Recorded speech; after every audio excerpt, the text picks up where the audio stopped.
Mr. President, I was very pleased to be here for the remarks of my colleagues and friends, and I'd just respond by saying that we are all for growth.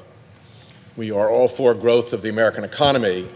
I think on this side we're just a little bit less sure that you grow the economy by growing the share of the economy that goes to the super rich and to big corporations, or that you grow the economy by growing benefits to corporations that move jobs from America overseas. And I'm pretty confident that on our side we don't believe that the solution to the deficit is a tax bill that raises the deficit. But I'm here to talk about the climate change conference that we just got back from in Germany, a conference where the United States stood alone as the only nation in the world, Syria and Nicaragua having left us, not a party to the historic Paris Agreement. Led by Senator Cardin, my colleagues Senator Markey, Schatz, and Merkley, and I went to Bonn to tell the nations gathered there that the Trump administration does not represent American views on this issue, nor American determination to tackle the climate challenge. And it was not just us who went there to say we are still in. American governors, mayors, universities, and major corporations all brought the same message, that notwithstanding the Trump administration's efforts to separate us from the Paris goal, we are still in. The urgency of the experts at our nation's universities and federal agencies is reflected in a major multi-agency climate report that was released last week and makes an astounding contrast to the position taken by the Trump administration. The Climate Science Special Report will serve as the scientific backbone for the fourth National Climate Assessment due next year.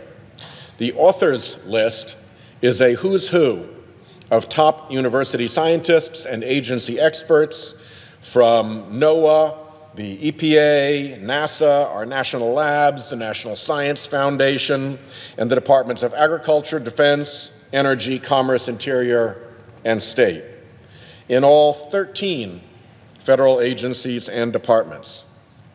This report was also peer-reviewed by our American National Academy of Sciences. The New York Times properly described it as the United States' most definitive statement on climate change science. The report wastes no time getting to the heart of what's causing climate change. I quote it. This assessment concludes, based on extensive evidence, that it is extremely likely that human activities, especially emissions from greenhouse gases, are the dominant cause of the observed warming since the mid-20th century. It goes on to say, the magnitude of climate change beyond the next few decades will depend primarily on the amount of greenhouse gases, especially carbon dioxide, emitted globally. Further, it says there is broad consensus that the further and faster the Earth system is pushed towards warming, the greater the risk of unanticipated changes and impacts, some of which are potentially large and irreversible. In a 2016 interview, President Trump said there is some connectivity between human activity and climate change, but he said you can make lots of cases for different views. Well, the president ought to read his administration's own report. There is more than just some connectivity. To quote the report, for the warming over the last century, there is no convincing alternative explanation. No convincing alternative explanation, supported by the extent of the observational evidence. But this administration's industry hacks are not paying attention, and instead of helping, they're out busily doing things like deleting the words climate change from agency websites. The Washington Post reported in September that EPA Public Affairs Officer John Kronkis, quote, told staff that he is on the lookout for the double C word, climate change, and repeatedly has instructed grant officers to eliminate references to the subject in solicitations. Maybe they think if they crawl under the bed and scrub out the word climate change, the scientific phenomenon will disappear. But in science, it actually doesn't work that way. Over at the Department of Energy is Secretary Rick Perry, who called climate change a contrived, phony mess in his 2010 book. He backtracked his position in his January confirmation hearings, but still said he, quote, believes some of it is naturally occurring, but some of it is also man-made. Well, the Energy Secretary might want to read the report. Man-made activity is not some of it, it's the dominant cause. Then there is EPA Administrator Scott Pruitt, who said about human activity causing climate change, there's tremendous disagreement about the degree of impact. So no, I would not agree that it's a primary contributor to the global warming that we see. The EPA Administrator needs to read the report too. He's wrong and wrong. Dominant is what the report says, with no convincing alternative. If Perry or Pruitt bothered to look at the report their staffs helped write, they'd see this graph. Human activities are the primary driver of recent global temperature rise. This is the human activity column. This is solar effects. This is volcanic effects. Every once in a while, somebody says, oh, it's the volcanoes that are doing it. It's not us. Turns out volcanoes are actually having a slightly cooling effect. People say, no, it's solar radiation. It's not us. You can barely see the amount of solar radiation warming. All of this is human-caused climate change. It's more than dominant. You can barely see other factors up against it.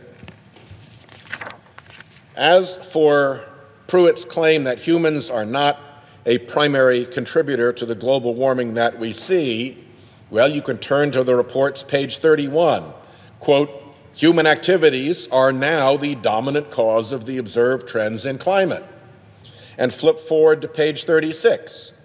Many lines of evidence demonstrate that human activities, especially emissions of greenhouse gases, are primarily responsible. So Pruitt, humans are not a primary contributor. The actual science, human activities, especially emissions of greenhouse gases, are primarily responsible for the observed climate changes in the industrial era, especially over the last 6 decades, to finish out the quote. And you could flip to the next page where it says, there are no suggested factors, not even speculative ones, that can explain the timing or magnitude of what's happening in our climate, or that would somehow cancel out the role of human factors. Just last week, Kathleen Hartnett White rolled into the Environment and Public Works Committee out of the President's climate denial clown car. White is a prolific climate denier from the fossil fuel-funded Texas Public Policy Foundation. She wrote that carbon pollution in the atmosphere is, quote, unquestionably a huge social benefit. Unquestionably a huge social benefit. Okay. She also compares climate science to a cult, which kind of lines her up a little bit with that Heartland Institute that has compared climate scientists to the Unabomber, just to give you an idea of the intellectual rigor of the climate denial arguments. Now, she is up for consideration as chair of the White House Council on Environmental Quality. In responding to our questions, Ms. White was, let's just say, a little at a loss. She responded, for instance, that she has, quote, a very superficial understanding of ocean issues. She said on ocean acidification that there, and I quote her here, are different perspectives, and that acidity changes up and down are not inherently a problem, end quote. Well, Kathleen Hartnett-White needs to read this report too. According to the Climate Science Special Report, quote, the world's oceans are currently absorbing more than a quarter of the CO2 emitted to the atmosphere annually from human activities, making them more acidic, with potential detrimental impacts to marine ecosystems. How much more acidic are the oceans being made by the absorption of CO2?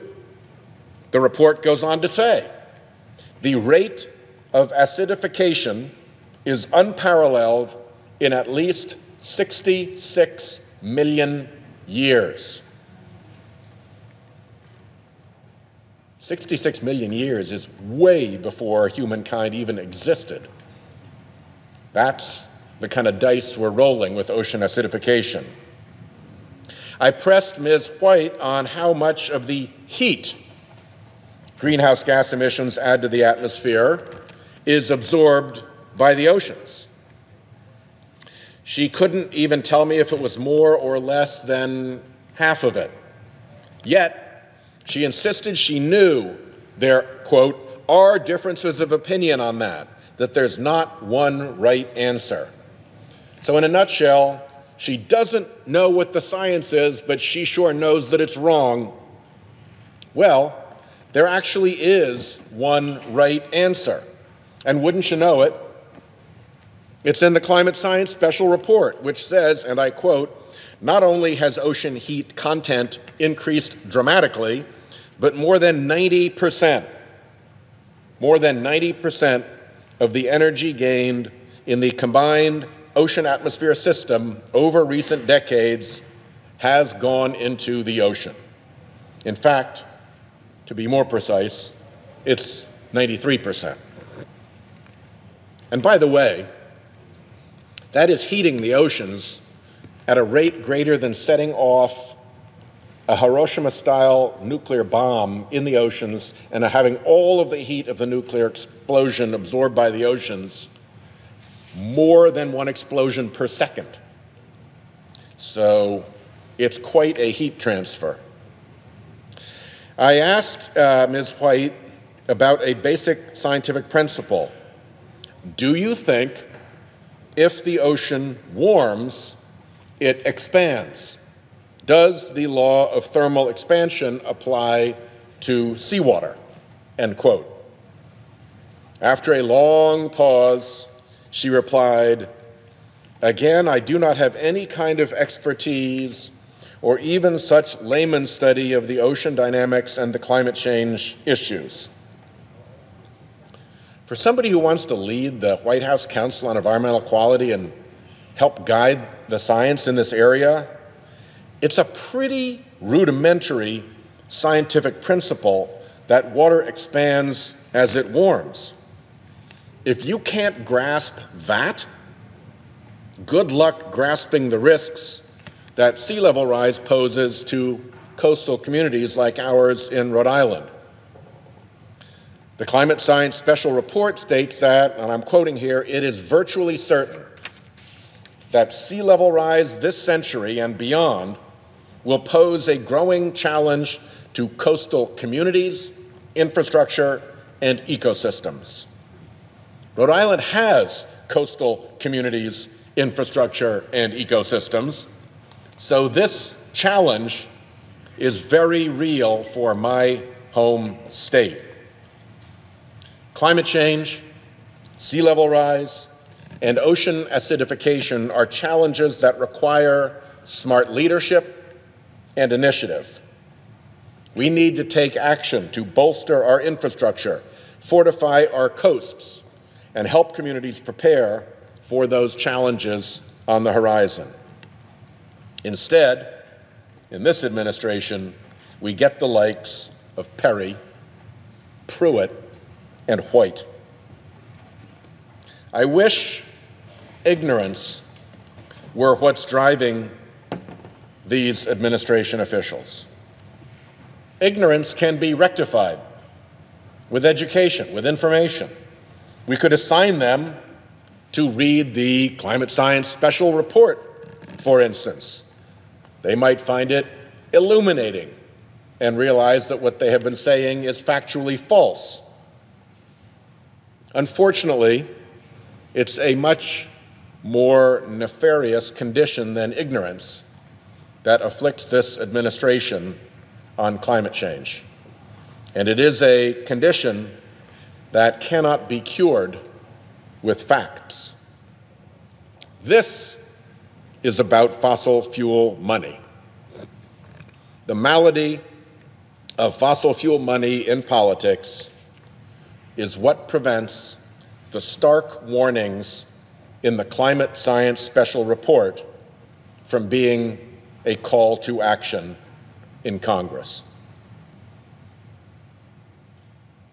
Mr. President, in Bonn, at the COP23 gathering, we saw that the rest of the world is not turning a blind eye to climate change. The rest of the world is confronting it head-on, along with many American states, many American cities, major American corporations, and virtually every major American university. Those are all very hopeful signs. And while our president and his administration have bound themselves to the fossil fuel polluters, the American people have not. Rhode Islanders and Americans everywhere care deeply about getting ahead of this problem, about achieving the goals of the UN framework. And the American people will carry forward American leadership in combating climate change, no matter how evil the continuing influence of the fossil fuel industry in Congress. Mr. President, I yield the floor, and I note the absence of a quorum. The clerk